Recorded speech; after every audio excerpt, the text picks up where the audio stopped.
Hey everyone, welcome to Spec Check.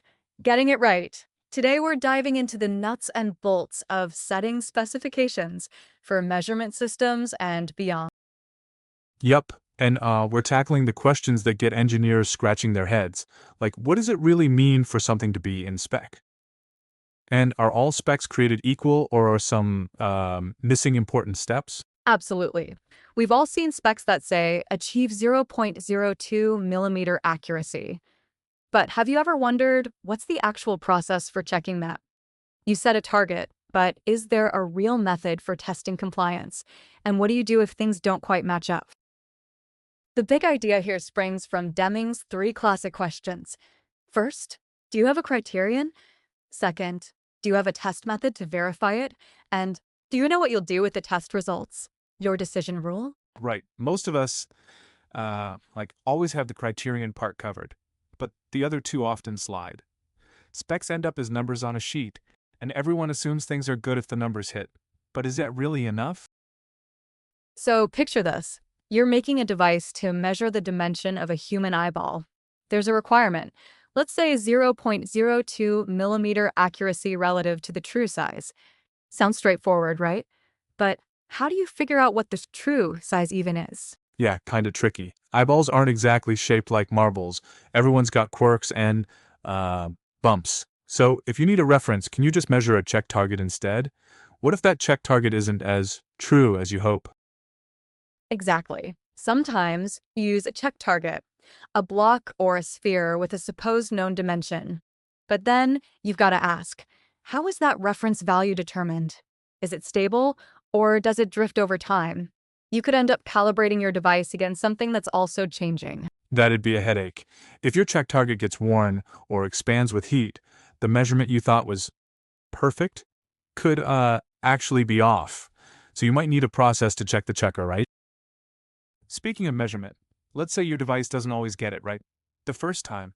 Is it okay for the device to be wrong occasionally, as long as you rerun the measurement and get it in spec most of the time? Good question. Actually, in the real world, it's common for instruments to throw an oddball measurement now and then. The key is to decide up front. Does your spec require every attempt to succeed, or can you allow reruns and average things out? So, sometimes you get a result way out in left field and you wonder, should you retry or just toss it? And does your spec actually tell you what to do in that case? Here's where decision rules come in. When a spec uses something like RMSE, root mean square error, it needs to explain how that number's calculated. Do you use all measurements? Do you drop outliers? If the spec doesn't say, you might end up arguing about what counts as good enough. Uh-huh. RMSE sounds solid, but if you don't know how to tally it, you could be cooking the books with a different recipe than your calibration lab. Here's another sticky spot. Does one unit need to hit spec just once, or do you have to test several units, maybe even run multiple measurements per unit? What's your approach? Usually, specs kind of assume a single trial, but that's risky. You might need to measure several units to see if performance holds up. If you only check one and it passes, it could just be luck, or maybe a fluke that looks good. So it's smarter to run repeated tests, and make sure you're not fooling yourself with one sweet result while all the others tank. True, and on that note, what about outliers? If your spec has a range, like between this and that, does it tolerate an occasional measurement outside that band? If not, do you have a plan for dealing with the black sheep? Sometimes people treat an outlier like a big red flag, panic, and make up stories to explain it. But if there's no signal in the data, maybe it's just routine noise. Exactly. The trick is to set up your spec with a clear rule, like if a value's outside, run it again, check the device, or maybe just ignore the blip if it's rare enough.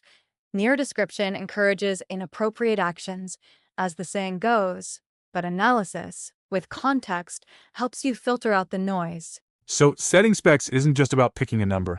It's about making sure you've got a good way to check it and a smart plan for what to do when things get weird. To sum things up, great specs nail down the what, the how, and the so what. Don't just chase numbers.